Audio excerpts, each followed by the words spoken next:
Ryback, Justin Roberts, JTG, Vince Russo. What do these people have in common? They were at one point or another involved in the WWE. They also have their own audiobooks with hours of stories to keep you entertained throughout the week. Russo's in that list, so something's gotta be memorable, bro. You can get one of their audiobooks for free by going to audibletrial.com/bytethat. You'll get a 30-day free trial that gets you access to a library of over 30,000 audiobooks, and you can choose one to keep forever while supporting Byte That in the process. Remember, that's audibletrial.com/bytethat.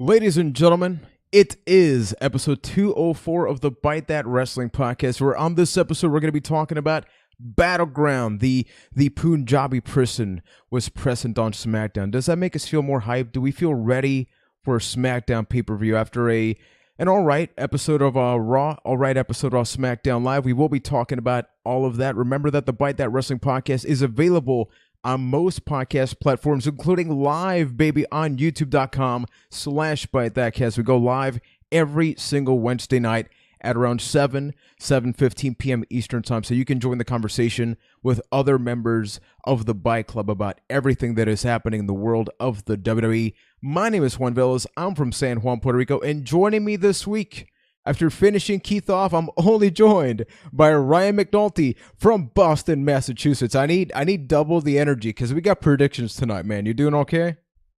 Oh, I'm doing fine. Yeah, we gotta make up for the fact that Keith is unable to be here for this episode. He better be here next week for 205 Live, though. Yeah, or he is. That would be such a letdown because he was all about that's when we start live, man. So he better be there. But I'm okay with we got to carry the show this week. We got the mega ultra event that everyone just can't get enough of, WWE Battlegrounds. The hype is real. The hype is real. We got Jinder Mahal really versus Randy Orton. The other hype that we do have comes from our gold patrons. We got a lot of them. And this week, who are we thanking, my friend? This week, we'd like to thank Oliver Batista, Liam Vincent, Tony Meyer, and Roman Triff. Thank you guys so much for supporting us. I'm pretty sure it's Ramon, but you got close enough. I don't know if you're thinking about Roman Reigns, but it's supposed to be Ramon. But thank you, man. Regardless of all of that just happened, yeah, we are a crowdfunded podcast. If you want to support us directly, you go to patreon.com/bytethat. We got a lot of perks, including a brand new one that's coming out this coming Friday. You get access to a Patron exclusive show. You get access to videos before they are published to the world, exclusive updates, a ton of cool things, including lifetime access to a Discord channel where we can just talk a little bit about everything. So, Ryan, we got two things that I feel like just bump into the agenda before we kicked it off. So the first thing, Shane McMahon almost died. So just before the podcast, apparently Shane McMahon was in a plane or a helicopter, but Shane on a plane sounds a lot catchier than Shane on a helicopter, so I'm going with that. And he's like super cool about it. He was interviewed, and at one point the interviewer asks, "Are you Vince McMahon's son?" And to that I just respond, the man could have just died. And your primary concern is, are you Vince's son? Well, that's journalism for you, but yeah, Shane McMahon, I mean, I guess he's no stranger to being in like near-death situations, given the amount of crazy stunts he's done. It's ridiculous how calm and collected he was in this situation. Yeah, it was a helicopter that something went wrong, and the helicopter pilot had to make an emergency landing, but was apparently very cool, calm, collected, knew exactly what to do in this type of emergency. They were able to land in the water and 0 injuries. Everybody's perfectly safe. So in a really scary situation, this is best case scenario. So I'm glad that Shane McMahon is okay and is handling it so well. I mean, like I said, the dude has no fear. So yeah, even in these types of situations, he's just super calm, and I'm just glad everything is okay. He's doing super okay, and yeah, in the world of wrestling, we have so many tragedies. It's nice that we kind of got a tragedy, but crisis was averted, right? Like nothing happened. He's okay, and he shows McMahon's. They got great balls of fire, man. They really do. So with that being said, now we get to talking about Raw and SmackDown Live. So of course, Battleground is a SmackDown pay-per-view, so we'll get to like more of the deeper conversation about SmackDown in the predictions. But every single week, we love asking all of you, what did you think about Raw and SmackDown? We saw that last week. A lot of people were definitely in favor of Raw. So when we go to the Raw polls, we see that most of the people gave it 2 out of 4 at 43%, stating it was just okay, followed by 32% giving it 3 out of 4. Then we go over to SmackDown Live, and they kind of tied it up. 53% gave it 2 out of 4, 32% 3 out of 4. So I guess the consensus is that, as Keith would say on an episode like this, they were kind of feels like not really anything memorable happened, at least for the people that voted on the poll. So what do you have to say about that? I have to say that I'm quite surprised that SmackDown still gets the more positive votes most weeks, although I'm starting to see a shift, because I do think the past 2 weeks Raw has definitively won. So I really think the tides are turning. People are starting to lose favor with SmackDown, and I really feel like, even though we're building to a pay-per-view, it just feels like SmackDown is just legitimately stale right now. I mean, the fashion files are great, but they can't carry you every single week. Yeah, they can't, and it's an enjoyable thing, right? Where you get the Fashion X-Files, and they actually are going to conclude it at Battleground. So I don't know if it's going to be a tag team match or if it's just going to be like a special thing that's going to happen. But it just feels like the rosters have settled. I don't think it's so much being dull. It is that you know exactly who is in each show. You get an idea of the characters that are there. We got the big reveal that we're going to get to in just a couple of seconds on Raw, where people were speculating, what was going to happen with Dixie Carter or maybe Stephanie McMahon. We brought Simon Dean and Shermell. None of the above ended up happening. So I guess inevitably we just got to jump to that right now. It was at the bottom of the agenda, but let's just pull it right back up. Kurt Angle's got a new son, baby. Kurt Angle's got a baby boy that is all grown up. He's actually older than us by like a year. And Jason Jordan. Ryan, Take me through the emotional process. Kurt Angle's out there. He's hyping this up. What did you really think was going to be the reveal then? Like, not in the morning, like as Kurt Angle was right there in the ring. With that, I was expecting them to go the Stephanie McMahon route. And I think that was the big speculation for a while. Although I was listening to, I think it was Solomonster, like that Monday morning before Raw, and he had the theory about Chad Gable being the son of Kurt Angle, because we've all heard the ties with American Alpha and Kurt Angle, and that was his prediction. So I was thinking that, that's a possibility too. And then I feel like that was kind of the mindset of quite a few people, and then it was just this swerve. No, it's not Chad Gable. It's Jason Jordan. It's not even Chad and Gable. Yeah, it was just straight up Jason Jordan. So that completely surprised me. I wasn't expecting that at all. Apparently, though, on Twitter, a former writer was like sending cryptic tweets for a couple of weeks, kind of hinting that it was going to be Jason Jordan. He sent some tweet saying like, "Oh, that storyline's illegitimate," and then he had like a series of tweets that if you lined it up, it said, Jason Jordan is Kurt Angle's son, you idiots. Wow. Did you know about that? No, I heard about it, but I didn't actually like get the gist of it. I don't think a single person figured it out until once it was revealed, he like highlighted the screenshots of everything. So I thought that was pretty hilarious, but yeah, I didn't expect this at all. A lot of people are super disappointed by it. Personally, I like it better than anything with Stephanie McMahon. I'll take this. Yeah. This is a new opportunity for a guy that definitely deserves it. I mean, Chad Gable, I think the guy's going to be fine on his own. If anyone probably needed that kind of help, it's Jason Jordan. He's a lot more soft spoken and hasn't quite had the same, showcase that Chad Gable's had. So this is going to put more eyes on Jason Jordan, which I think is a really good thing. The only thing is like the whole kayfabe thing. How much can you really convince people in today's age? Stop. I'll slow down. Don't go there. Don't go there. You're going down that route where you start to apply logic in wrestling. And the first thing that I'll say is I really don't mind it. There's a lot of backlash, not just the pay-per-view. There's this huge backlash of people just going, wow, this is stupid. All the build up for this.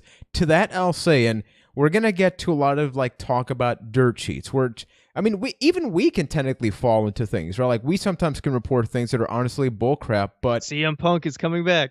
Of course, man, guaranteed.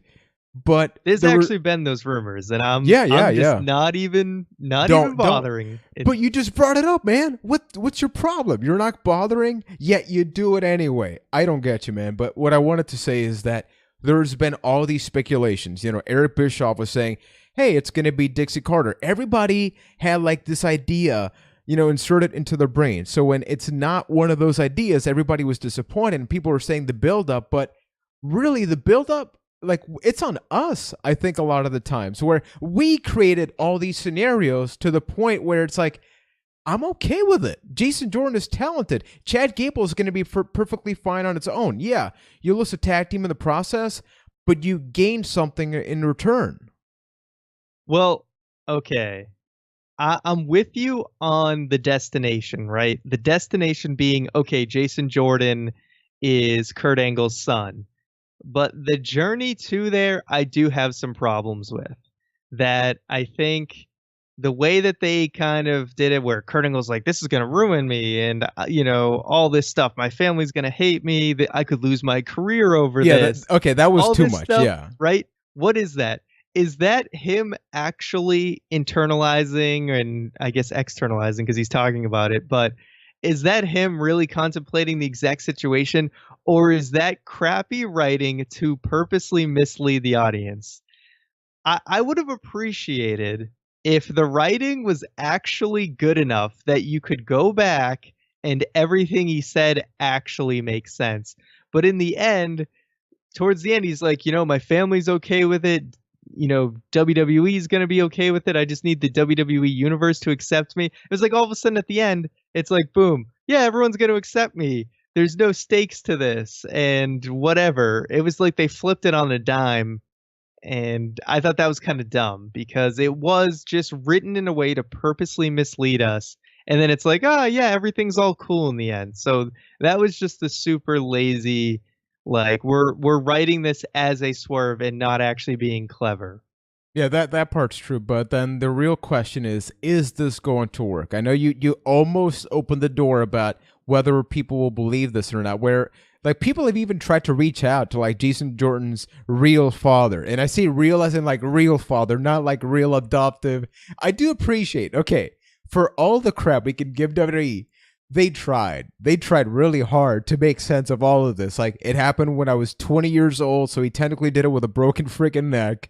And then, it was an adoptive child. And like people actually started looking up similarities. Like they were saying Jason and Kurt have like similar noses, similar foreheads. So it got people speculating, is Jason Jordan actually Kurt Angle's son? To which I respond, I freaking love wrestling. I love the fact that we feel the necessity to not just accept the characters that are on screen. Like I know you're watching Game of Thrones right now. If people don't question, right? Like, oh, who is the actor playing this character? People just look at the character, but in wrestling, no. Who are you really? Are you really his son? Because like I see the similarities. I think there's something to this. Let the character be the character. Can we all agree to that? That's the thing, though, is you don't see these angles a lot. No pun intended. In WWE, because the internet is such a thing now and Twitter is a thing, that immediately they can start harassing Jason Jordan's real parents and be like, did you adopt him? Did you adopt him? And all this stuff. How could you not tell us? Yeah. And then eventually the parents are going to have to be like, no, it's just a storyline. And like basically the audience can just immediately kill the illusion. So that's kind of the downside is it's way too easy to go to Jason Jordan's Wikipedia and find out everything about him and realize that it's just a storyline. But let's just buy in and enjoy the ride for once. I think most most people can do that, but there's gonna be those people who just can't accept it because the correct information is so readily available. So I guess the next question is because like there was like a small interview with Renee Young, but I don't even want to go there because we got a talking smack conversation to get to in a couple of minutes. What about Chad Gable then?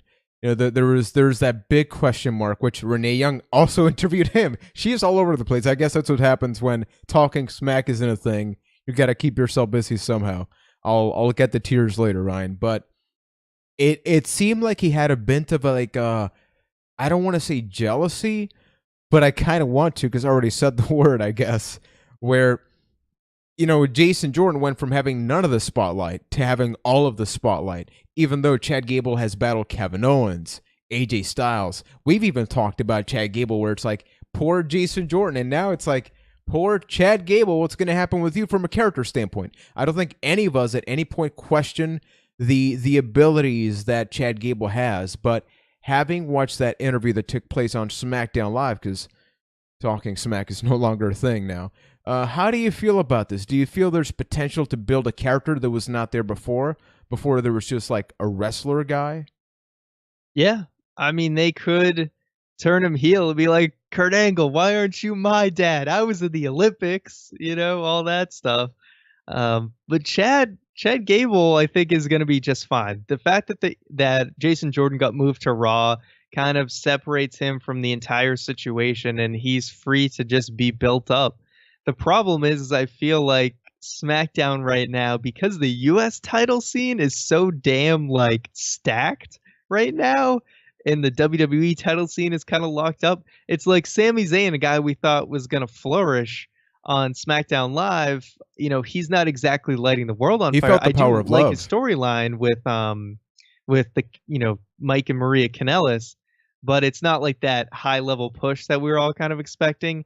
So I don't really know what to expect for Chad Gable, but I do think he'll be fine. I mean, he had amazing matches with Kevin Owens and AJ Styles. They could turn him heel if they wanted to, if he wants to kind of be this sort of snarky, jealous. He could be like jealous of Jason Jordan. There could be a cross promotional feud if they want to turn him heel. Like, why isn't the spotlight on me? I'm more talented. There's a lot of ways they could go, but he's also just a guy who's really fun to watch in the ring. So if they want to just have him be a babyface and just have awesome matches, that's good too. He's got the charisma to carry himself on his own. Like, Jason Jordan needs Kurt Angle a lot more than Chad Gable would have, even if it may seem like it would fit better with the whole Olympian thing going on. So I think he'll be fine. Yeah, I agree. It's not going to be a problem there, but I guess one of the things that we need to get to now is Talking Smack getting canceled. And before we get to the whole Renee Young, Dana Bryan, and Filter getting canceled, Talking Smack wasn't just a good show. It was an actual show where people had a chance to show off personality. You look at The Miz. Like, when you think about The Miz in 2017, I don't think you think about The Miz on SmackDown or Raw. You think about that insane promo he cut on SmackDown Live, where it looked like the man was about to bust into tears, right? You think about the Usos, that when the Usos were still this generic team, that they had some lineage and they had some potential, they showed up on Talking Smack, and you got this personality, and even they themselves said in an interview, hey, it was because we were on Talking Smack that we were able to show WWE management that we had this personality. I know that the thing that you're very concerned about is that some of the rumors circulating as to why Talking Smack got canceled is that Vince McMahon, take all of this with a grain of salt, please, allegedly doesn't like that Talking Smack is too off the cuff, that it's too unscripted, which, funnily enough, the two shows that got canned are Unfiltered and Talking Smack. So if there's any two shows that you really want to remove because they just sit the person down and they become a little bit more normal, I guess it's this. But then what about Table for Three? You already have a bunch of other content that also exposes people for what they are, right? So what's your take on all of this happening out of nowhere? It's super disappointing. Talking Smack was something I looked forward to every single Wednesday. I'd watch it on my lunch break before we, during midday. It would be nice to talk about. If anything cool happened, we could talk about it on the podcast. It's really sad. Like, yeah, the Miz's push last year essentially started through Talking Smack, and so many people I feel like really dialed in on their characters because of Talking Smack and just that free form way to talk. Yeah, some people didn't do too well on it, but most people, you saw another side to them. You really saw the Usos and how entertaining they could be right before they had that turn and became the Usos that are killing it right now. Talking Smack was just this great platform. It was so good that they started copying it for Raw, like post pay-per-views. Raw And talk. it was a cool thing that SmackDown was an hour less than Raw, so they kind of had this unique element to them that every week they had their own little show afterwards, and it was just super entertaining. When people are left to their own devices and they're as talented as a lot of these people are in the WWE, it actually makes for some really entertaining stuff. And I think was just a great way to build characters. And it's really a shame. I always had a feeling in the back of my mind that this was too good to be around forever. And I also knew that Daniel Bryan was just getting away with a lot for quite a He was while. pushing the buttons for quite a while, Yeah. see what he could get away with. Yeah, Daniel Bryan really has nothing to lose. Financially, I'm sure he's doing just fine. So he could say whatever he wants and just doesn't care. And Talking Smack was great. Renee Young and Daniel Bryan had this amazing chemistry, and there was just so many awesome moments in a very short period of time.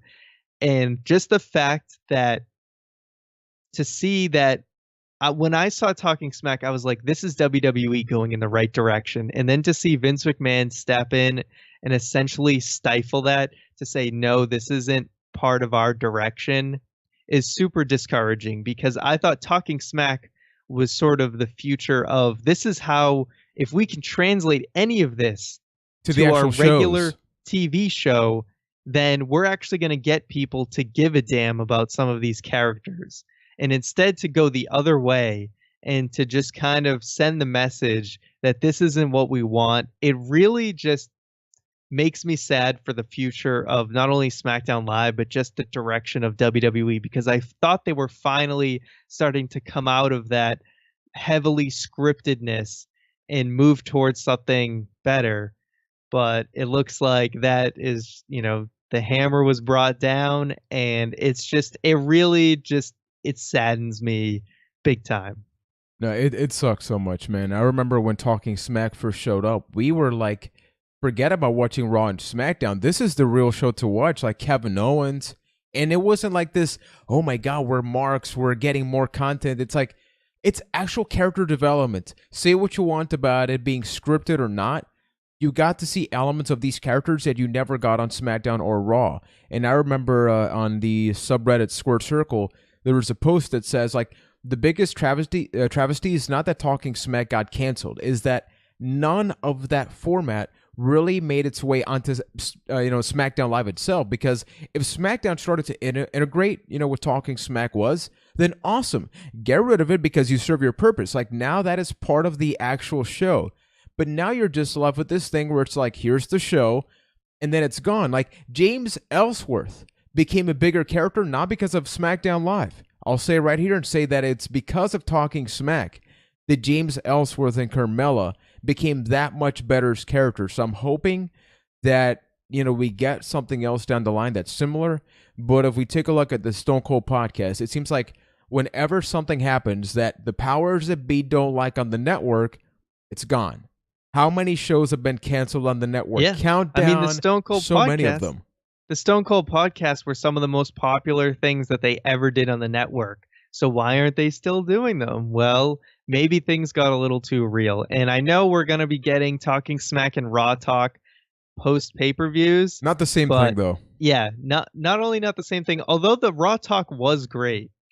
This most recent Raw Talk, that is apparently being phased out eventually, I heard. So even that isn't going to last very long. I'm super curious to see the Talking Smack after Battleground and how Daniel Bryan, Yeah, if he's yeah. even on it, if they let him on it again, And what will how he he say? will, It's yeah, going to be on a tape what delay. he'll say, because I'm sure it will be very interesting.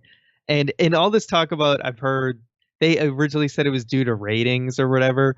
I don't really want to get into that too much because over the course of the last week, with this being a story about Talking Smack getting canceled, I saw like 3 to 4 different reports on the viewership of Talking Smack. And guess what? Every single one of them was different. So I don't know who to believe on that. So I'm choosing to just say, I think we know the real reason. Yeah, now the thing that I want to move on to now, and this has been the subject of controversy because we don't know if it's true or not. But in the week that we get Talking Smack getting canceled, the Mae Young Classic started taking place next week, and there was a lot of photos of the female superstars like Natalia, everybody being super proud about this. But along the way, there's been a lot of reports, and take this as well with a grain of salt, that the powers that be is again are not happy with the physical appearance of the female superstars that are involved in this. This wouldn't be the first time, right? Like, I think that it's not something that you immediately dismiss, because let's never forget the Playboy evening gown matches and the other things, and those people are still part of the company, right? Like, the powers that be, many of those people that were involved back then are still here now. And if you look on SmackDown and Raw, one of the complaints that I've always had is like, Sasha looked fine in NXT. But compare Sasha in NXT to Sasha main roster, it's like they painted her hair even more. Like Becky, they painted her hair even more. It seems Look at like Dana Brooke. Yeah. She's wearing a damn mask. Yeah, it's like they seem to go out of their way to make sure it's like these people need to look perfect. And like I see that with quotes because I think imperfections really go a long way in, helping a person. And when you look at the Mae Young Classic, like, let's be honest, they don't look like the traditional female superstars, but that's what's good about it. The whole concept should be, hey, you already have a roster of people that you know and love, but here's a bunch of other women that you're going to live. Doesn't matter, shape, sizes, wrestling ability, wrestling style. Like, that diversity is what makes all of this awesome. So I'm just sitting here afraid that the same way that Talking Smack is getting affected and on filter because apparently somebody doesn't like something, that the Mae Young Classic doesn't get the same treatment and hype once it's done being recorded as the Cruiserweight Classic did. What do you think about this? Do you think like there's some truth to this? Do you have some concerns about it?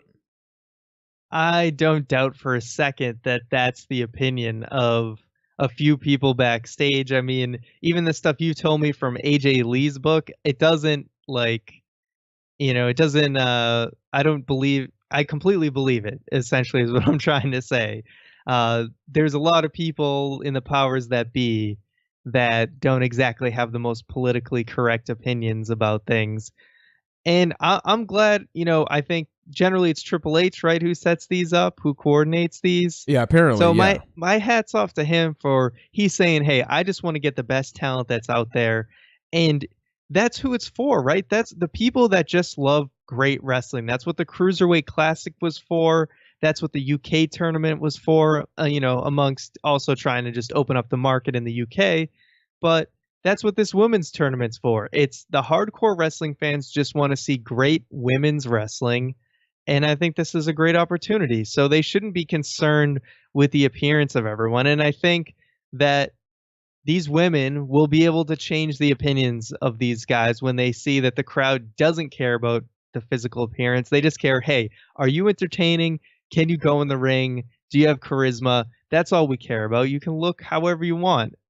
And it's such a huge double standard, right? You look at the UK tournament, there's a guy like Wolfgang. Wolfgang doesn't have a six-pack, but because the woman, I guess some of them maybe have too many tattoos, and some of them maybe have a couple more pounds than they usually do. Maybe this one's too tall. Maybe this one's too short. Like, I just don't get why things happen like this, because you're sending the wrong message. I think like Nia Jax, going back all the way to Karma as well. I was listening, we have a Glow review taking place next week, and I was listening to an interview with Karma and Chavo Guerrero on the Mark Maron podcast. And she was talking about that, right? Like how even back then when we had Lay Cool and all that, they were trying to like break the traditional mold of what a diva at that moment was. So I'm really hoping that this doesn't get out of hand, or that this doesn't really affect anything long term, because there's definitely a lot of potential with what we have going on here. Now, this is going to be a very much in development topic, because this happened just before we started to record the podcast. There are rumors circulating around that apparently Brock Lesnar is thinking about going back to mixed martial arts, maybe going back to the UFC. So I brought up an article here from CageSideSeats.com that I want to read, and it states, some rumors started making the rounds recently that Brock Lesnar may be considering a return to MMA for a fight later this year. He returned to the UFC last July in a unanimous decision victory over Mark Hunt. He later got a suspension. Yes, I said it very fast and very smoothly. According to Pro Wrestling Sheet, he has re-entered the USADA testing pool, which would be the first step to take on the road to serving out the rest of his suspension so he can fight again, if that's the plan, as has been rumored. However, that Lesnar is doing so to keep his options open. His contract with WWE comes up after WrestleMania 34, and he apparently has already told officials he doesn't intend to resign, to renew the contract. So this is something pretty big, considering Brock Lesnar's the guy on Raw right now. This isn't surprising, though, because it seems like whenever Brock does something and he accomplishes it, he just wants to go back and do other things. The problem is, you go back to Dean Ambrose, Brock Lesnar. What happens when Brock has a new interest? His involvement in WWE is directly impacted, right? Because then I guess he can't have like a particular kind of match because it's too hardcore, because the man can get injured. So what do you make of all this, considering he is at the very top of the food chain right now, and we are on the road to SummerSlam? It's really not that surprising to me, to be honest, and I think people might be reading a little bit too much into it. Before you even said the words, the exact words came to my mind of leaving your options open. He knows he's done at the end of this WrestleMania, and I think that was heavily speculated before this report even came out, that Lesnar is probably riding off into the sunset after this WrestleMania. So if he knows he's going to be done with WWE, he might as well go through the process with UFC so that when he's done, he can fight if he chooses to. But he may not anyway. He just wants to leave that option open because maybe he doesn't know how he's going to feel in, like 8 months from now. So it's just kind of the right thing to do, just to leave those options open. Now, the fact that he has made it clear that he's not renewing maybe makes it very possible that he's not going to be keeping that Universal title past SummerSlam, because if he's in that Universal title match at WrestleMania, and he might be in WrestleMania 20 mode, where it's like, I'm leaving anyway, I don't give a damn, and it's not going to be a very good match. And you don't want that to be your Universal title match at WrestleMania. So there's a good chance that title could come off him at SummerSlam. Lesnar will still have a high-profile match at WrestleMania, but it won't be the main event. But Brock Lesnar, man, it seemed like maybe next year could be it, because if he leaves at WrestleMania 34 or sometime after, I definitely think that's it. I don't think that we get Brock Lesnar coming back. What does he have left to accomplish? Once he puts over Roman Reigns, he's won, the WWE title, he won the Universal title, he put over the new guy. Is there really any stories left to tell for Brock Lesnar? I really don't think so. Yeah, neither do I. So let's just hope that on the way out, he actually has a good match and we don't get like Brock Lesnar Goldberg, where it's just like, well, because you're leaving, we're going to rinse, wash, and repeat until we eventually get a winner, and then we get that out of the way. Because it seems like the Raw championship scene has consisted of guys like The Rock, Brock Lesnar, Goldberg, which is, I am here for a special appearance. I'm the special attraction, but I don't even lead up to good matches. I lead up to some kind of matches in which I still end up making your current roster looking like absolute garbage. And folks, Ryan mentioned the AJ Lee audiobook. Crazy is my new superpower. That's actually something that I had listened to for a little while on Audible. So you can actually get yourself a 30-day free trial of Audible and a free book of your choosing by using the code, by not using the code. I'm used to saying that, by going to audibletrial.com/byte. That directly helps support. Audible kicks back a little something to us. You get to try out a free audiobook of your choosing. I just finished listening to Hardcore Holly's book, The Hardcore Truth, and I listened to AJ Lee's now, so I've been listening for over 20 hours worth of interesting autobiographies, right? Like AJ Lee's was a lot more personal and about mental health. Like Hardcore Holly's, I'll say this.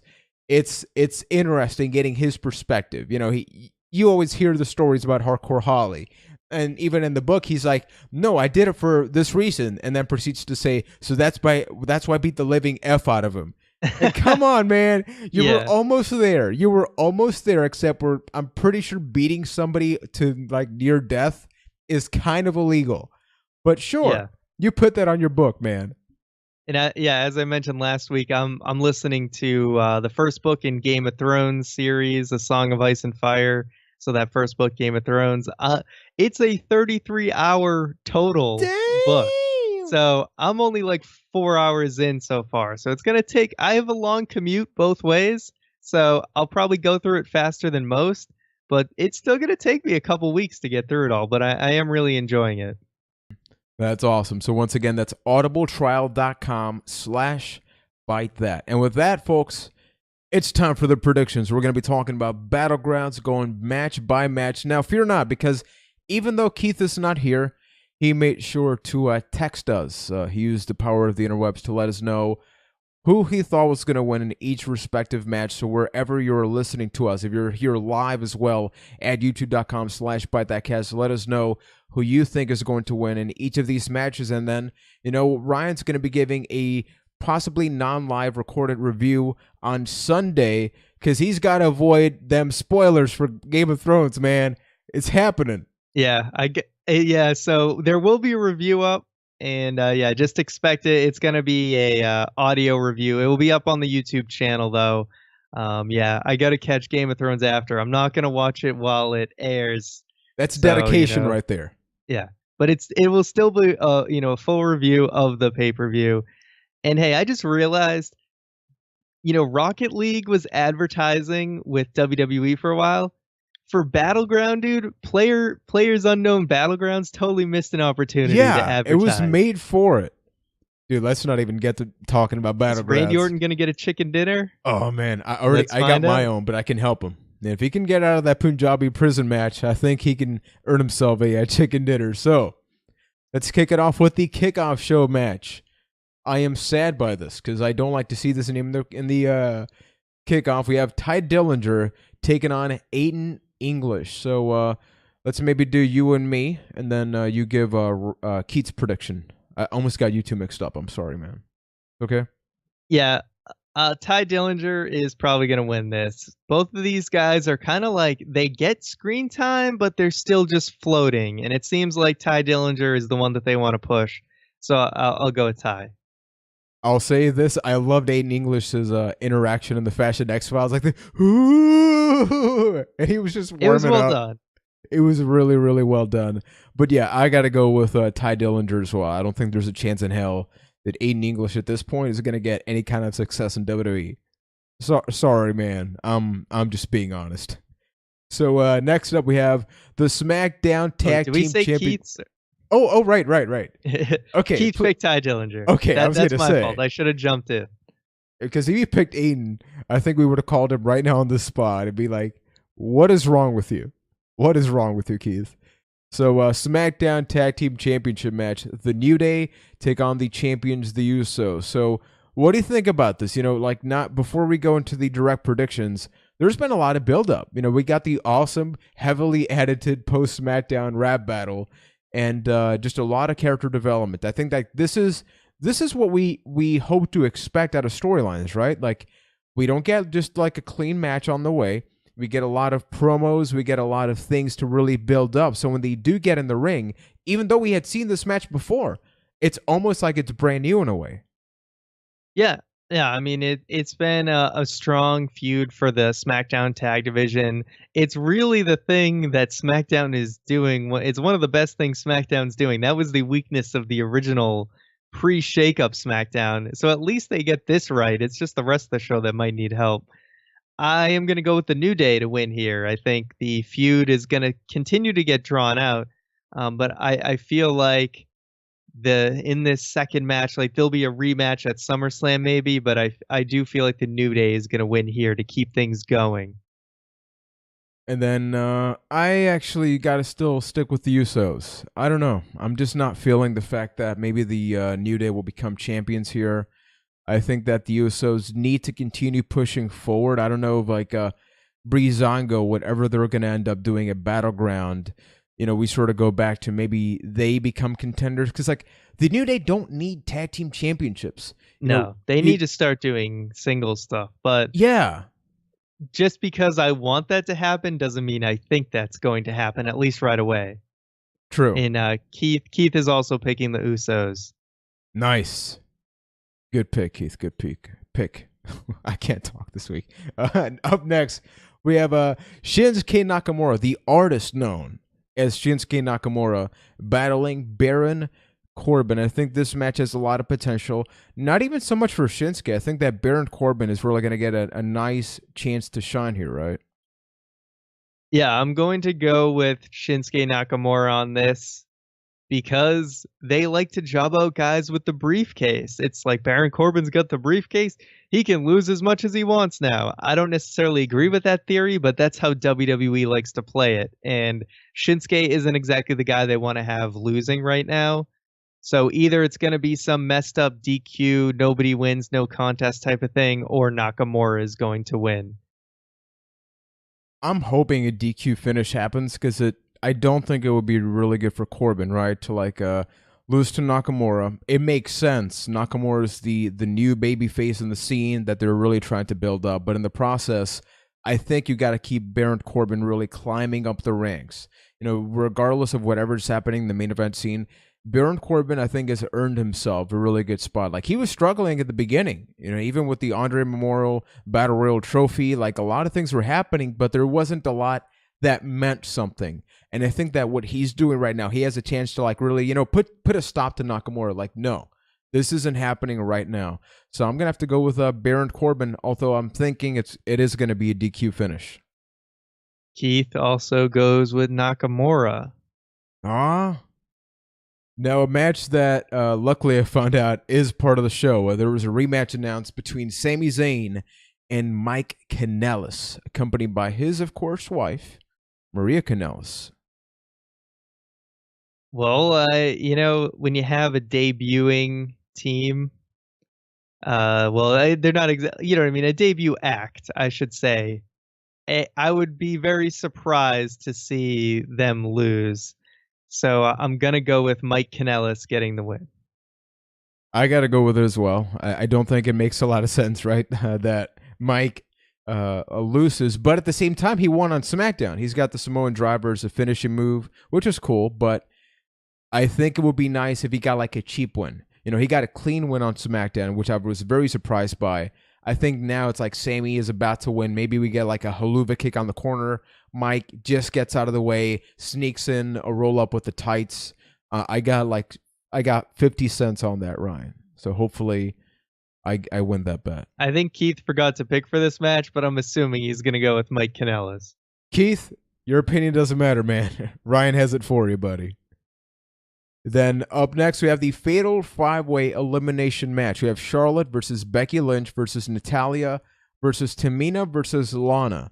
And before we actually go into like predicting this, what are they doing with Naomi? They're doing it again. Is this not what happened the last time? Where she didn't have a match? Yeah. Yeah, I really don't get this. They might do something. They tease something with Carmella. So, like, maybe they have some sort of brawl or something like that.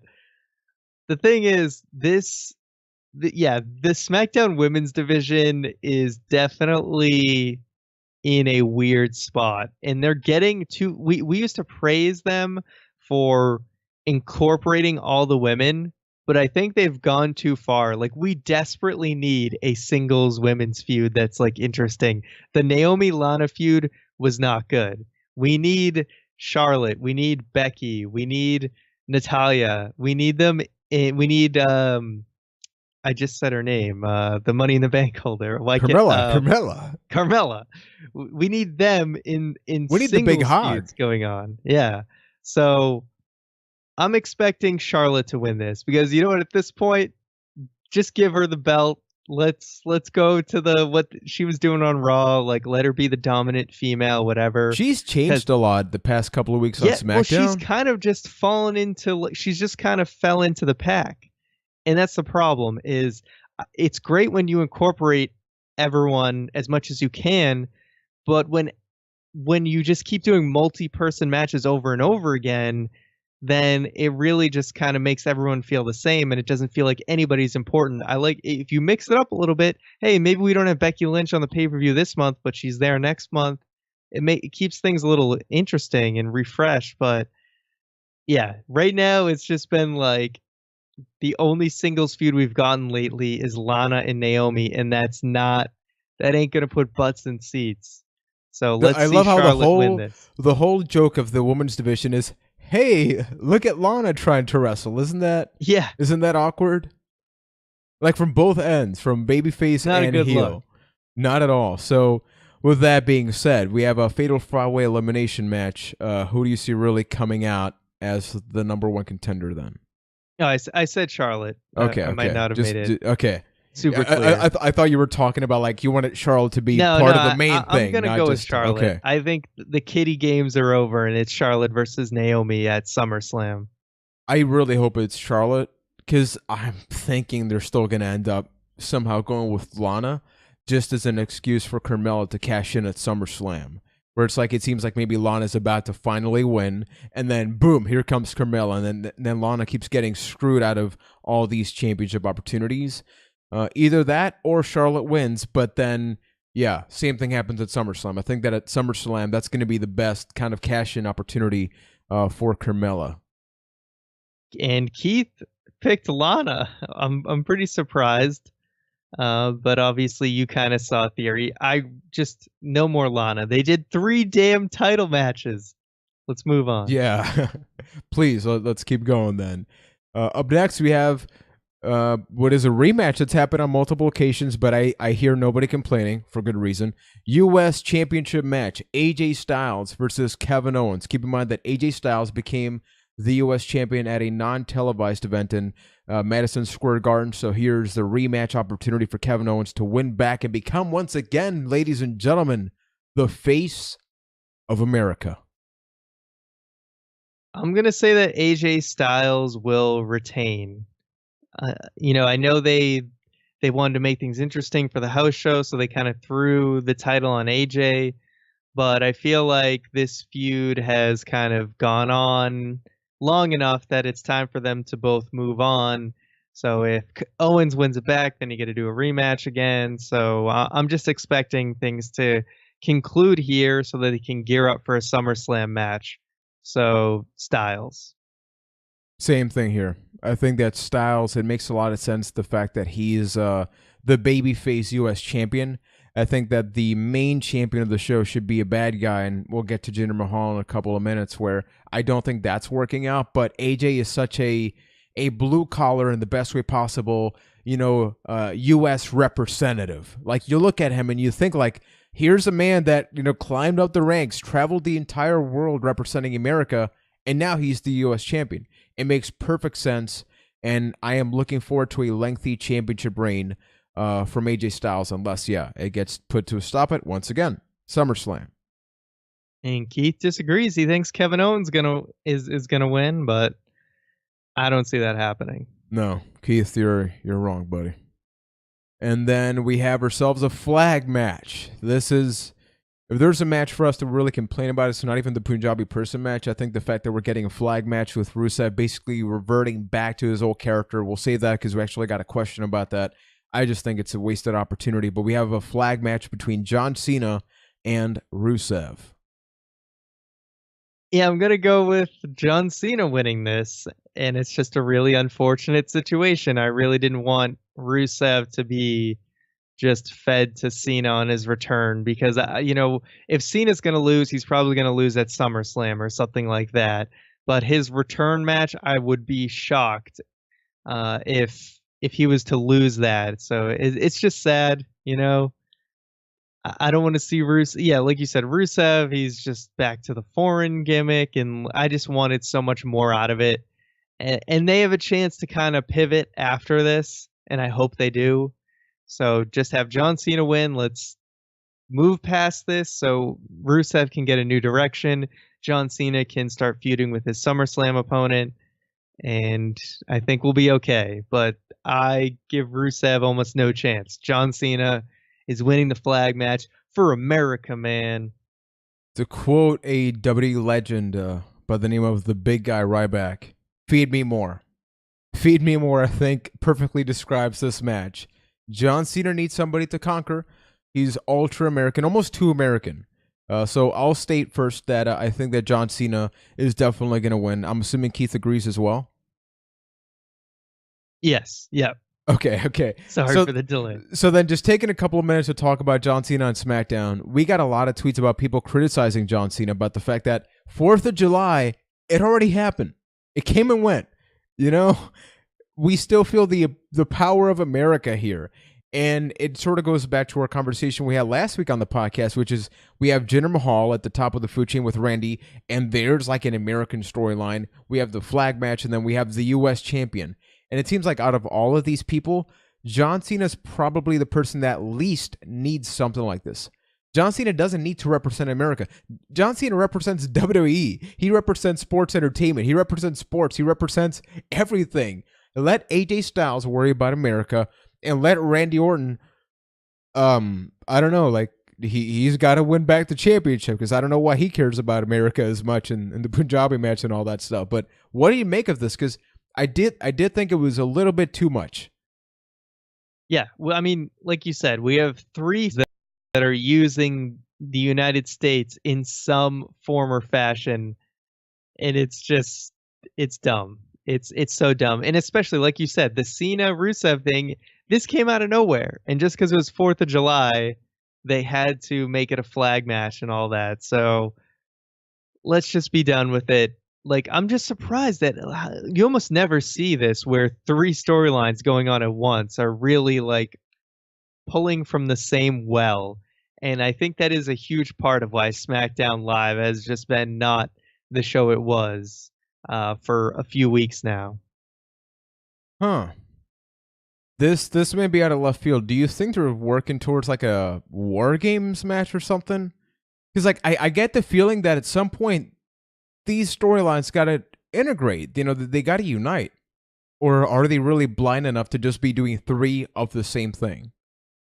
I mean, how many times have you heard War Games is going to totally happen, man. Guys, that it never happens? We're already talking about dirt sheet articles. May as well bring that up. Survivor Series is their thing, and we're pretty far away from that.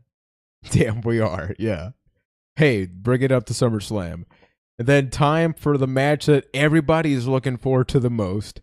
We have the Punjabi prison match for the WWE Championship, where Randy Orton is representing America. Ryan, do you feel American? How American, from 1 to 4, how American do you feel right now? From 1 to 4, I'm a 1 out of 4 American right now, just because I'm so damn tired of these storylines. I'm with everybody else around the world. I'm like, no more America, okay? I got that out of my system on July 4th. Is it a good country? Yes, but WWE doesn't need to be telling me that. So having said that, we got Randy Orton, and he's going to fight for your America. You know, he's a Marine. Well, he was in the movie, he was a Marine. Absent without leave, but let's forget that. Hey, we only bring up the first part, not the second one. So we got a Marine representing against the power of the people with Jinder Mahal, man. Who's walking out the champion? The Maharaja. Maharaja. I'm going with the Maharaja. Now, a lot of people probably think Randy Orton's going to win because everyone's calling Jinder Mahal's title reign a failure. And I got to admit, you know, it's it's now for many weeks sucked. And I don't think it's entirely Jinder Mahal's fault, because I think just in general, we are very much influenced by how WWE books people. And it doesn't always have to do with the ability of people. I mean, how long did people just not give a damn about The Miz? And then all of a sudden they book him in a little bit of a more interesting way. And sure, a lot of his promos and stuff, you felt like he stepped up. But because of booking, our view of The Miz has drastically changed in the last year and a half. I feel like Jinder Mahal's ability is just not being showcased in an interesting way. And they have the promos, and sure, I'm not saying he's completely innocent. His promos are completely uninteresting now. It's the same damn thing every week. Nothing interesting to say. Randy Orton really hasn't had anything interesting to say. And this feud just needs to die a death. And how do you kill this feud? By having Jinder win, and we move on. If Randy Orton wins, it means things have to continue, at least for, I mean, they can do the rematch on SmackDown and kill it immediately if they really want to. But either way, this feud needs to die a death. And I just think putting the title back on Randy Orton doesn't accomplish anything. It should be on anybody else. Like, what is putting the title on Randy Orton do for anything for SmackDown Live right now? I feel like it does nothing. So Jinder wins. Same, man. I just, Randy is so uninteresting, which sucks, because think back to like Wyatt Orton. There was a lot of potential here, but it seems like the moment he got out of that, he just went back to being Randy Orton, the man that looks like a WWE superstar, but the personality, there's not a lot of character there, right? So I'm going to go with Jinder Mahal. Now, in the live chat, I do got to bring this up because there's been a lot of comments about this. We've not brought up the fact that Baron Corbin is the Money in the Bank holder. And in a match where you need to be able to escape, you know, there's all these rules. It's not a one-on-one match. Do you envision a possibility where we actually end up with Baron Corbin as the champion? I don't see it happening at this particular pay-per-view, although, I mean, a Punjabi prison match, whatever, it could be a grueling thing. So, you know, something like how Cena got cashed in on after an Elimination Chamber match. It's surely a possibility. I just feel like Baron Corbin isn't quite there yet. I don't buy into, I mean, Jinder, I say this as Jinder Mahal is champion, right? A guy who had the fastest track to the WWE title ever. I don't think you do that 2 times in a row. I don't think after Jinder Mahal, your next champion is Baron Corbin. I think a Baron Corbin cash-in is coming much later in the year. Remember what Ryan said. I think that after Jinder Mahal, there's not a Baron Corbin cash-in or something. I already forgot what you said. I'm paraphrasing, but it's going to be funny. It ends up Sunday, after watching Battleground, after watching Game of Thrones. You got to own up to your words, buddy. So that's a possibility. But if there's no cash-in, I as well got to go with Jinder Mahal. Real talk, though, I don't care. I just want this to end so badly. Yeah, Keith is picking Orton. I hope he's wrong. I'd still rather have Jinder as champion than Randy Orton at this point. Yeah, man, please. Like, I hope that is the best case scenario. And before we go to our questions, we actually got a super chat donation from one of our Patreon supporters, Overcooked Bacon, and he wrote, Red Bull for Keith. Love you guys. We love you, man. And hey, if you listen to the Patreon show that we do every week, you know that Keith loves his energy drinks a little too much, Ryan. I sometimes get worried. Yeah, I don't like energy drinks. We'll have to get that money over to Keith so he will have a Red Bull and be ready for 205 Live next week. I guess the Red Bull is going to get your Red E. Huh? Question time? It is question time. Folks, you can send us questions to avoid me doing my terrible jokes by going to Byte That Cast on Twitter using the hashtag AskBT. You can also go to bytethatcast@gmail.com, send us an email, let us know where you're from, and tell us your life story. Also, we do have the podcast on YouTube. If you're going to ask a question, definitely make sure you do so after the podcast has ended the live stream, because if you comment while the podcast is still live, we don't get to see that afterwards. So definitely wait until just after that. So with that being said, Ryan, you're Canadian this week, so go for it, my brother. Maybe that's why I said I was a 1 out of 4 American, because I have to be Canadian this week. Oh. All right. So our first question comes from Caleb, and they ask, how do you feel about Rusev being the exact same character as before? It's easily the suckiest thing. Like, think about this. We first got Lana, right? Like the whole tease about what was going to happen with the whole dancing character. Then we get that Rusev cell phone promo, like super random, right? He's just like on his phone at Money in the Bank. I'm going to do something. And then nothing actually ends up happening. He fades away because I guess WWE just went ahead with Jinder Mahal. So you have an even bigger opportunity to just hit the reset button. Like, hey, you already did wrong by just making him look like an idiot, building himself up to do nothing. What do? You bring him back and you start from day one. It's almost like I'm waiting for a tank at WrestleMania and then we're going to get a match with John Cena. Like, it just does nothing because we know the man, and this is where something like Talking Smack would help so much. Because like Rusev going on Talking Smack for even one episode could easily reset the character in the best way. I'm so sad we'll never get that. Right? Like, the man is a gold mine of like sarcastic, dry comedy. Experiment with that. Don't just go back to like the America thing. We still have post pay-per-view Talking Smack. It's not the same thing, Ryan. It's not. I know it's not the same, but there's hope. There's no hope. Yeah. I just totally feel like I hope this is a small detour for Rusev's career, what we're doing right here, and then we can do something new with him. It's sad because that injury totally derailed him, and you could tell that whatever happened while he was away, they were looking to build something where he was supposed to get a title shot at Money in the Bank, probably against Randy Orton, and things changed, and Jinder Mahal got the opportunity instead, and that completely derailed Rusev. He's working with John Cena. That can't be the worst thing in the world, right? He is. It's John Cena, and what you do with that after is really super important. So yeah, I'm with everyone else. I'm tired of having the same foreign gimmick for Rusev. He's got potential to do so much more. So I hope he gets a character shift after this feud. So thank you for the question. Our next question comes from Callum Botanic, aka Overcooked Bacon. Yeah. They ask, with all this Shield teasing, do you think they will team up for a Survivor Series match, or should it happen at a later time? That's something we actually didn't talk about earlier. So what do you think of this Rollins-Ambrose interaction? Is Roman going to get involved too? I'll say, I applaud WWE. This is the second time I do it this episode where they have a guy that did wrong a long time ago. It's been 3 years, right? I think they stated on Raw. Since at least over, maybe almost 3 years. It's been a while.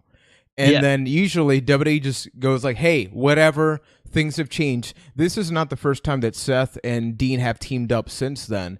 But it's nice that they kind of went back. Like, Dean's thinking to himself, hey, like, why am I helping him? Like, why am I getting involved? Like, this guy betrayed, me and my other brother, Roman Reigns. So they actually showed, like, some new character from Rollins. Like, hey, I know, I'm sorry. It's rare in wrestling that a character apologizes, because usually we get the complete opposite, which is, let's just move on. We're cool about it. Can we please get ourselves in a tag team match? So now that that's out of the way, I would not mind something happening, because like you had mentioned at the top of the show that the U.S. Championship scene on SmackDown Live is stacked. I think that from the middle up on Raw and SmackDown, we are set. We are completely set. There is no room. And especially like with the tag team division, hey, imagine like Rollins and Ambrose going for the tag team titles at some point. Like, whether you want them or not, they got to show personality. They got to make those titles important because you have the former members of the Shield holding those. Yeah, I could totally see them going in that direction. I think a Shield reunion is a total possibility. I just think Roman is the outlier who is going to be. He's involved in other stuff right now, so he's out for now. But like you said, Survivor Series, total possibility. I could see it happening, especially because they're all on Raw. So even if you're still doing a Raw versus SmackDown thing, you can have the entire Shield be that. So that works out pretty well. As far as I really like what they're doing with Rollins and Ambrose right now. And it's like both Rollins and Ambrose are guys who obviously most of the time on the microphone, Ambrose is the one who's generally stronger. But both guys, it's like when they have chemistry with someone, it's like, man, are they good? And obviously Ambrose and Rollins have chemistry with each other. So it was a fantastic promo, and I thought this was like the best kind of character stuff we've seen from Rollins in a long time. And Ambrose, when he's in the right situation, can always be amazing. So I thought this was a very strong segment. And this Miz Taraj feud is kind of the start of maybe a rekindling to them. I could totally see them in the tag division, like you said. Who is Sheamus and Cesaro going to feud with next? Well, they need more babyface tag teams, and I think a tag team run with Rollins and Ambrose is a thing that could totally happen. That being said, what I will say is I kind of got the vibe of the first DX reunion. I think that was like in 2003, where they did like Where the second and then Triple H betrayal. pedic. Yeah, I'm feeling like there's going to be this massive buildup. Like even maybe they become champions. Like I would love that, right? Like you want to add insult to injury. You want to really pay back, to what Seth Rollins did. Become tag champs, and then on your first night, quote unquote, celebrating, boom, right there, you betray the hell out of him, and we get a heel Dean Ambrose. We've gotten a heel Rollins, and that worked, but we haven't gotten a heel Dean Ambrose post Shield. Like think about that. Think about that potential. It's pretty amazing. It really is that when everyone talked about the Shield, and granted they started as heels, but when everyone talked about their singles careers, everyone's like, yeah, it's a given. Ambrose will be the heel. He'll be the one to betray him. And it's like, in all these years, we have not gotten that Ambrose heel turn. So if there was ever a time, this could be it. True. So thank you for the question. Our next question comes from Diva Bible asking, do you think it would make sense for WWE to cancel 205 Live in favor of a 1-hour show strictly for the women's division? I don't think that would be a great decision. I'm not a fan of any show that limits any weight class. Like going back to Raw at one point, Enzo Morris said that he will 200 pounds. So even by him saying that, like, does WWE have to like limit him to like a cruiserweight championship? Because you just said you're 200 pounds. You're 5 pounds away from just at the limit for being 205 Live. Like, I think we should grow past all of that. It just doesn't make any sense to do that. What I will say is like we made a topic this weekend that'll air in a couple of weeks about NXT.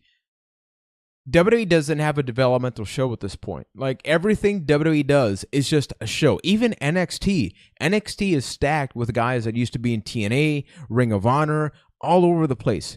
It's partially developmental. It would not be bad for WWE to have like a sideshow, like a Velocity. Not Heat, because Heat was terrible. But you had a lot of awesome matches in Velocity. And I know they have Main Event and other shows like that, but I would not mind them using that 205 slot for something else. But at the same time, there's a lot of people that do enjoy that show, especially because it's live. So, yeah. I don't think it's a good idea. First of all, you'd have to sign a lot more women to be able to do that. I mean, there's a lot of cruiserweights, and most of them you almost never see on Raw, but obviously 205 Live is kind of that showcase for them. I just feel like based on how the cruiserweight show has gone, that it really only makes it feel it kind of makes it feel like if their main show is kind of treated like a Heat or a Main Event or something, then it makes them kind of feel like second class citizens, which is what the cruiserweights honestly feel like for the most part, save for the few times that they're featured on Raw. But even then, it's like, what is the crowd most dead for most of the time? It's the cruiserweight stuff. Yep. Neville can sometimes be the exception, but like I said, they are the new diva, as whether you like to admit it or not. They are essentially taking the place of the Divas division, and the women have kind of moved up from that. So I don't know. I think it's just treat the women's division like you treat any other division. They don't need a special show. They don't need pink ropes or anything like that. I think what they're doing is great, and I wouldn't mess with it because I think you could do everything you want to do with the cruiserweights on Raw. You have 3 hours of television. 205 Live doesn't need to exist. I know some people like it and they're a little more creative and loose over there, but I don't think it's necessary. It's almost like they could use that to talk a little smack about people. Maybe. It surely would be better if it could air immediately after SmackDown.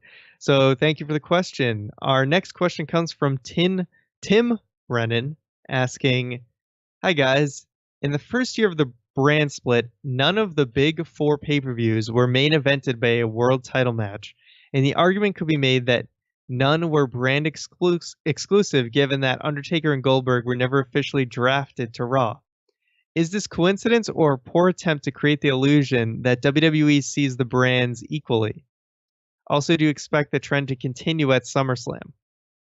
The championship has stopped being the main event thing since like 2000.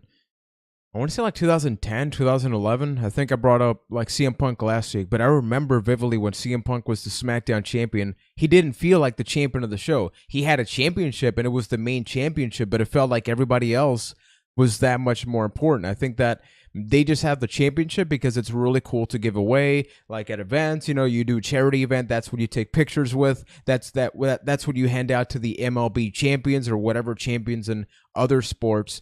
But look at a guy like Brock Lesnar. Brock Lesnar doesn't need the championship. You know, he's doing almost the same thing now than he did when he wasn't the champion. So that really shows, like, at the base level, forget about the main event of the show. The championship is an excuse to, like, work up to something. And then when you look at the pay-per-views themselves, the story of the match is what really builds up what's happening. You look at a Shawn Michaels, The Undertaker. Like, those stories are better than most of the championship stories. And that's on WWE. They should make the championship things like mean something. But look at like a Floyd Mayweather versus Conor McGregor. I don't know if you saw those press conferences, Ryan, but that is a boxing and UFC doing wrestling better than wrestling. Because that wasn't about championships. That was 2 guys talking smack to each other and really building up a fight about who's going to be better. And that first punch there is going to be... It's going to be more than any championship they could fight for, any kind of money, because that is the story that needs to be told. But to go back to the thing, is like, I do think that trend is going to keep happening. I think that's something that WWE's been working up. I don't think it's a matter of a brand equality. I think it's brand convenience. Like Brock Lesnar is the exclusive talent that's not on every show. So logically, he's going to get the main event spot. You're never going to see Brock Lesnar go the way of Edge Del Rio, where they opened up a WrestleMania. That's never going to happen. Yeah. As far as how I feel about it, I think that whatever the biggest match is on the card is going to go on last. Whatever they deem as the match that they feel is drawing the most interest from the entire WWE audience, whether it be the casual audience or the hardcore audience. You know, Survivor Series last year was main evented by Brock Lesnar versus Goldberg because that was deemed the match that, you know, that was the big draw. So whatever the biggest draw is, I think goes on last. And since now the big 4 pay-per-views, they're trying to do them all like 4 hours long and stuff like that, that you're going to bring in some of the part-timers and the bigger draws. So it's no coincidence that those end up going on last a lot. Of course, Royal Rumble is generally going to have the Royal Rumble go on last. So that kind of leaves, you know, 3 pay-per-views where they bust out the big guns. So that means sometimes the title match doesn't go on last because there's a bigger draw. So if the title match is the biggest draw, it goes on last. Doesn't matter what brand. I think they look at it completely like that. Whatever's bringing in the money, that is what goes on last. Agreed. So thank you for the question. Our next question comes from a patron, Joe W. And he asked an interesting question regarding sort of how USA Network displayed something at the end of SmackDown. Now, I don't know if you caught this because I kind of half caught it, but he showed a screenshot of at the very end of SmackDown, there was a promo for that TV show Shooter. It's a little graphic in the bottom left that actually had a countdown to when the episode was going to start. And Joe was saying how this kind of took him out of the match because all of a sudden it's like when you're watching a match on YouTube or the WWE Network, you see the timer come up and you're like, well, I know the match is going to end now because the timer's there. So he was asking us like if things like that take away from the immersion of the match. I don't think it so much takes away from the immersion. I think that it neutralizes what WWE is. You know, they always say like wrestlers are larger than life superstars. Like these are superheroes brought to life. So little things like that remind you this is a time slot, this is a TV show.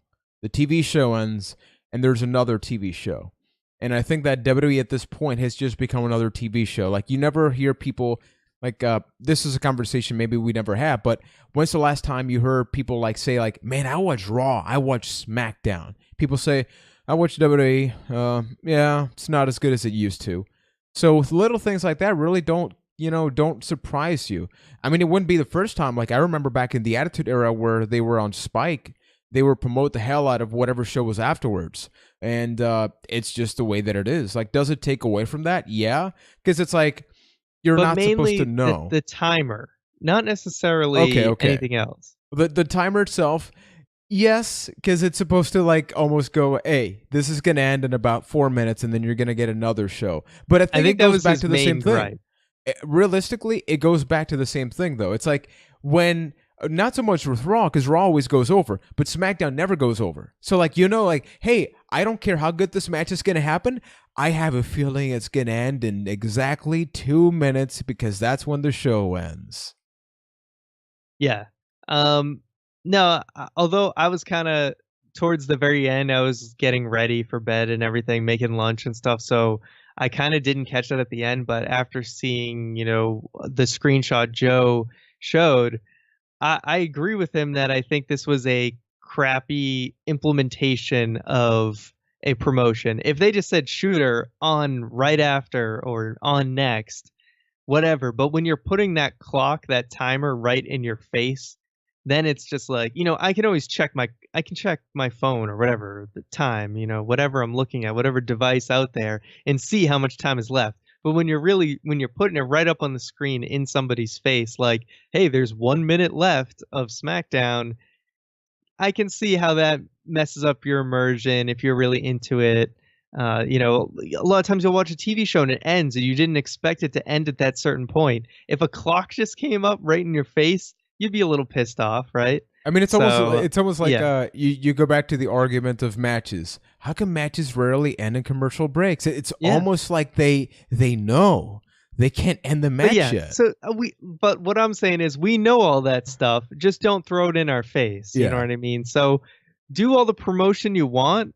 Just don't put a time clock. We don't need a clock right in our face being like, hey, it's going to end in 10 seconds. So no, nothing's going to be unexpected. So anyway, thank you for the question. Our final question comes from Draven Glasgow asking, do you guys think Drew McIntyre is the right guy to take the NXT title from Bobby Roode? I like Drew, but personally, I think either Strong or Gargano should get that victory because I see them both as believable babyfaces that I can get behind. I don't see Gargano as becoming the champion. Like, I'm not sure what they're going to end up doing. I know they taped all the way up to like halfway in August or something, but I haven't read the spoilers, right? So I'm just going by NXT TV. I think it's cool that McIntyre's getting the opportunity, but I don't see him becoming the champion at all. I really do see Strong. Like, Strong, when he first came in, he was so vanilla. Like, his character is, hey, I'm an indie guy, that I'm here, and you saw me before, but I like what they did in NXT. I don't know if you've seen this, Ryan, but they integrated his family. Like, they started talking smack about his family. I heard there was some excellent video packages and stuff. Yeah. I haven't seen them myself, but I've heard that they're really good. Like, it sold him on a personal level, and it sort of goes back to what we say, like, hey, WWE 24 is awesome. What if they did something like that in the show? And they did. And just like that, the character means a lot more. Here's somebody that overcame insanity. He beat Eric Young at one of the takeovers. So I think that Strong is going to be that person to do so. I think that McIntyre, he is a natural born heel. I get it. He's coming in, after getting world-class experience. But you look at the guy, and he doesn't look like a good guy. And I'm saying that in a really good way. Like, he can have this attitude that he didn't have when he was the chosen one on SmackDown Live, where Vince McMahon said, "This guy is the chosen one." I don't think that clean-cut thing works for him, but the rugged look that he has, Drew McIntyre is a natural-born guy to take the championship from somebody like Roderick Strong, when inevitably Bobby Roode moves up the ranks to I don't know where, because the main roster, it doesn't fit more people, man. You can't put any more people up there. And how long has Bobby Roode been champion now? He's been champion for a while. Like not like over a year or something like that, but he's definitely had a lengthy championship reign. And his matches have been solid. We got to see one of them at a TakeOver when we were there in Orlando, but he's a perfectly capable champion that tells the heel story, and he doesn't do 20 dives. So in that sense, I really like Bobby Roode. Yeah.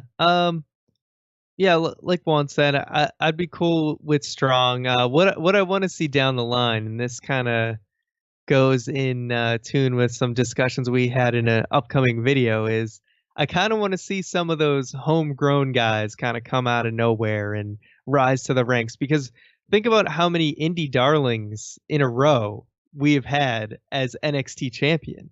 What happened to the homegrown guys kind of stepping in there? So that's kind of what I'd like to see down the line. Obviously, they've got quite a line of indie darlings in the ranks. So I don't know if that's going to happen, but the old school NXT fan in me wants to see that kind of shocking out of nowhere. Let's have No Way Jose just run in and just out of nowhere. Have a fiesta. Yeah. I mean, Bo Dallas used to be an NXT champion. Like, we can do whatever we want. So anyway, that's what we got for questions. Yeah, thank everybody for the awesome questions. Keep them coming. Once again, Twitter, ByteThatCast, email, ByteThatCast@gmail.com. And before we close up shop, we actually have some exciting announcements in the Byte That weekly update. So, Ryan, I know you just finished talking. You're going to talk some more. Yeah, I get a full double duty. Got to go back 4 out of 4. Now you're American mode. Yeah. So anyway, yeah, if you want to check out one of our latest videos over on the YouTube channel, Juan did sort of an initial reaction video to the whole Jason Jordan, Kurt Angle situation, so you can get his kind of expanded thoughts on that, as well as Juan also put out a video. Juan's doing a lot of work lately, putting in overtime. He did a video on what's up with WWE and building baby faces. They seem to have trouble building effective baby faces, so he goes into detail about that. In some big news. So with the reviews, normally pay-per-view reviews are exclusive to the YouTube channel, but we are officially launching BT Plus. That's right, Byte That Plus, which is going to have extra content. It's going to have a lot of content from the YouTube channel in audio-friendly format. So you're going to have a Battleground review up this Sunday night. So you got to subscribe to a separate podcast feed. Don't worry, this feed's still good, but there is an additional podcast feed. If you're listening to us on iTunes or Stitcher, just search for Byte That Plus. Or if you search, it should come up with Byte That. Yeah, if you just search Byte That, like right now, you can actually check it out and subscribe.